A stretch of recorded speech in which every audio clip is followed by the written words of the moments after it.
Intéressant. Est-ce que ceux qui sont en ville sont plus attirés par le SNU ou pas? Je ne sais pas, moi, dans votre lycée, Laurent Frangéman. Moi, c'est un lycée parisien, donc j'étais assez frappé. Moi, franchement, je m'attendais à ce que personne n'y soit allé. Et donc, il y a quand même un certain nombre d'élèves qui sont allés d'une manière volontaire. Mais par exemple, quel pourcentage d'élèves? Non, ça reste minoritaire, mais en tout cas suffisamment pour que d'autres élèves en aient parlé, les deux. Oui. Mais justement, l'aspect militaire en a frappé un certain nombre. Oui, c'est-à-dire qu'ils ne s'attendaient pas à ça. Et c'est ce mélange des genres que je regrette un petit peu, c'est-à-dire que l'uniforme, etc. Soit on est vraiment dans le service militaire. Dans le service militaire, il y a une série de gestes. Alors un uniforme, c'est un t-shirt. Hein. Oui, non. Mais un pantalon, un t-shirt, une casquette. Un pantalon, un t-shirt, une casquette. Il y a une vidéo qui a beaucoup tourné, qui moi personnellement m'a déplu, c'est celle où on voit une rectrice, donc la responsable de l'éducation nationale pour une académie, qui passe devant, qui défile devant des jeunes du SNU au garde à vous. Bon, ça, dans le cadre de l'armée, ça a un sens. Le sens de si on fait le garde à vous, on apprend la discipline, parce que depuis l'Antiquité, on sait qu'une armée disciplinée est plus efficace qu'une armée qui ne l'est pas. Point à la ligne. Et donc marcher au pas n'a que cette fonction-là. Alors on lui donne un sens symbolique par la suite, mais c'est essentiellement ça l'utilité. Je ne vois pas l'utilité de marcher au pas ou de faire le garde à vous pour apprendre, pour ensuite être un citoyen. C'est ce mélange-là, ce côté un peu militariste. Christophe Blanchet, qui est le ça c'est une remarque intéressante. Tout à fait intéressante, mais elle n'est pas vérifiée et vérifiable partout. Il y a des centres où il y a eu des comportements comme cela, c'est pas ce qu'on préconise.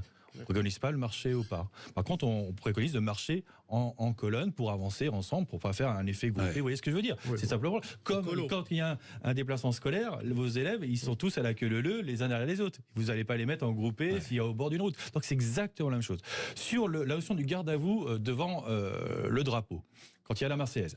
Alors d'abord, l'ordre n'est pas garde à vous, parce que le garde à vous, c'est réservé aux militaires. C'est rectifier la position.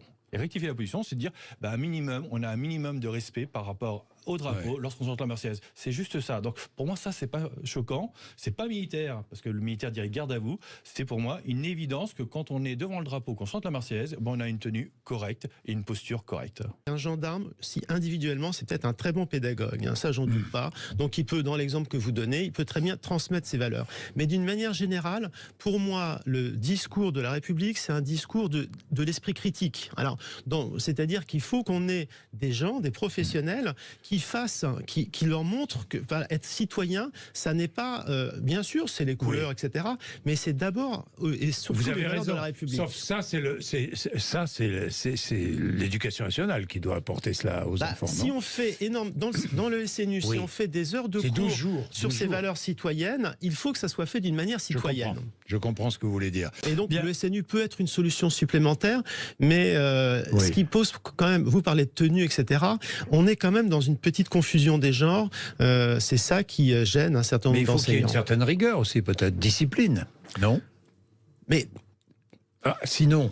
Oui, bien sûr. Il faut qu'il y ait un cadre. Un cadre. Moi, je parle. Les jeunes qui étaient non volontaires, qui ont fait le SNU quand ils se retrouvent avec leur tenue, aucun d'entre eux m'a dit. C'est gênant quand on va faire du sport, on a une tenue.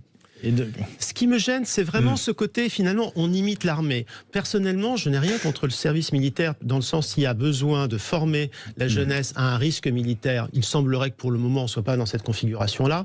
On ne craint pas une invasion. Voilà. Si le service militaire, oui. Disons que, est-ce que le SNU est adapté aux besoins de citoyenneté? J'ai un doute.